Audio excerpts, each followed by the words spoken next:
ಸೌತಡ್ಕ ಗಣೇಶ ಪ್ರತಿದಿನ 3000ದಷ್ಟು ಹಂಚಿಕೆ ಆಗುವ ಅವಲಕ್ಕಿ ಪ್ರಸಾದ ಸೌತಡ್ಕ ಕ್ಷೇತ್ರದಲ್ಲಿ ತಯಾರಾಗುವುದು ಹೀಗೆ.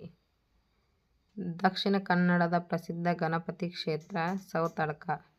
ದೇಗುಲದಷ್ಟೇ ಅಲ್ಲಿನ ಅವಲಕ್ಕಿ ಪ್ರಸಾದವು ಭಾರೀ ಪ್ರಸಿದ್ಧಿ ಪಡೆದಿದೆ.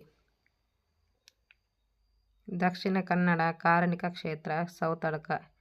ಶ್ರೀ ಮಹಾಗಣಪತಿ ಕ್ಷೇತ್ರದಲ್ಲಿ ಗಂಟೆ ಹರಿಕೆ ಪ್ರಸಿದ್ಧಿಯಾದರೂ ಅಲ್ಲಿ ಸಿಗುವ ಅವಲಕ್ಕಿ ಪ್ರಸಾದಕ್ಕೆ ತನ್ನದೇ ಆದ ಮಹತ್ವವಿದೆ. ಅವಲಕ್ಕಿ ಪ್ರಸಾದದ ರುಚಿಗೆ ಮಾರು ಹೋಗದ ಭಕ್ತರೇ ಇಲ್ಲ. ಮಹಾಗಣಪತಿಗೆ ನೈವೇದ್ಯವಾಗಿಯೂ ಸಮರ್ಪಣೆಯಾಗುವ ಅವಲಕ್ಕಿ ಪ್ರಸಾದದ ರುಚಿ ಎಳ್ಳಷ್ಟೂ ಬದಲಾಗಿಲ್ಲ. ಪ್ರಸಾದದ ಸ್ವರೂಪವೂ ಬದಲಾಗಿಲ್ಲ. ಹಾಗಾದರೆ ಸೌತಡ್ಕದ ಅವಲಕ್ಕಿ ಪ್ರಸಾದ ಹೇಗೆ ತಯಾರು ಮಾಡುತ್ತಾರೆ? ಅವಲಕ್ಕಿ ಪ್ರಸಾದ ರುಚಿಯ ಹಿಂದಿನ ಗುಟ್ಟೇನು ಎಂಬುದನ್ನು ನೋಡೋಣ ಬನ್ನಿ. ಹೇಗಿರುತ್ತೆ ಅವಲಕ್ಕಿ ಪ್ರಸಾದ? ಬಯಲು ಆಲಯ ಗಣಪ ಎಂದೇ ಪ್ರಸಿದ್ಧಿಯಾಗಿರುವ ದಕ್ಷಿಣ ಕನ್ನಡ ಜಿಲ್ಲೆಯ ಬೆಳ್ತಂಗಡಿ ತಾಲೂಕಿನ ಸೌತಡ್ಕ ಶ್ರೀ ಮಹಾಗಣಪತಿ ಕ್ಷೇತ್ರಕ್ಕೆ ತೆರಳುವ ಪ್ರತಿಯೊಂದು ಭಕ್ತರೂ ಕ್ಷೇತ್ರದಲ್ಲಿ ಸಿಗುವ ಅವಲಕ್ಕಿ ಪ್ರಸಾದ ಅರ್ಥಾತ್ ಪಂಚಕಜ್ಜಾಯವನ್ನು ಮಿಸ್ ಮಾಡೋದೇ ಇಲ್ಲ. ಸೌತಡ್ಕ ಮಹಾಗಣಪತಿಗೆ ಪ್ರಿಯವಾದ ನೈವೇದ್ಯಗಳಲ್ಲಿ ಅವಲಕ್ಕಿ ಪ್ರಸಾದವೂ ಒಂದು. ತುಂಬ ಹಿಂದೆ ಭಕ್ತರು ತಾವೇ ಅವಲಕ್ಕಿಯನ್ನು ತಯಾರಿಸಿ ಗಣಪತಿಗೆ ನೈವೇದ್ಯ ಇಡುತ್ತಿದ್ದರು. ಕಾಲಕ್ರಮೇಣ ದೇವಸ್ಥಾನದಲ್ಲಿ ಅವಲಕ್ಕಿ ಪ್ರಸಾದವನ್ನು ನೀಡಲಾಗುತ್ತಿದೆ. ತೆಂಗಿನಕಾಯಿ ತುರಿ, ಬೆಲ್ಲ, ತುಪ್ಪದ ಮಿಶ್ರಣವನ್ನು ಅವಲಕ್ಕಿಗೆ ಸೇರಿಸಿ ಈ ಪ್ರಸಾದವನ್ನು ಮಾಡಲಾಗುತ್ತದೆ.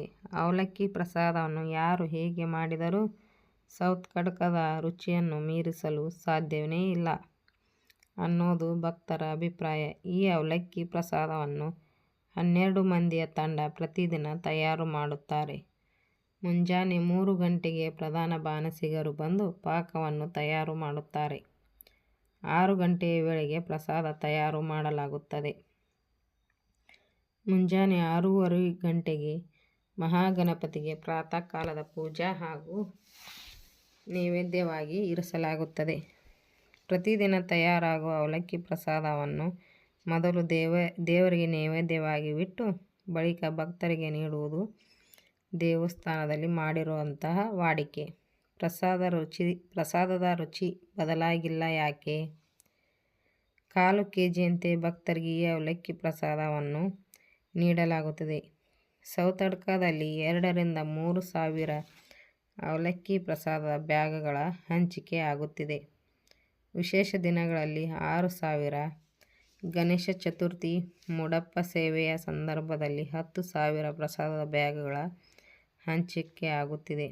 ಪಾಕ ಮತ್ತು ಅವಲಕ್ಕಿ ಹರಳು ಮಿಶ್ರಣ ಯಂತ್ರದ ಮೂಲಕ ಆಗುತ್ತದೆ. ಪ್ರಧಾನ ಬಾಣಸಿಗರು 20 ವರ್ಷಗಳಿಂದ ಕ್ಷೇತ್ರದಲ್ಲಿ ಪ್ರಸಾದ ತಯಾರು ಮಾಡುತ್ತಿದ್ದಾರೆ. ಹೀಗಾಗಿ ಪ್ರಸಾದದ ರುಚಿ ಬದಲಾಗಿಲ್ಲ. ಜೊತೆಗೆ ದೇವರ ಪೂರ್ಣ ಆಶೀರ್ವಾದವೂ ಇದೆ ಅನ್ನೋದು ಕ್ಷೇತ್ರದ ಭಕ್ತರ ಅಭಿಪ್ರಾಯವಾಗಿದೆ.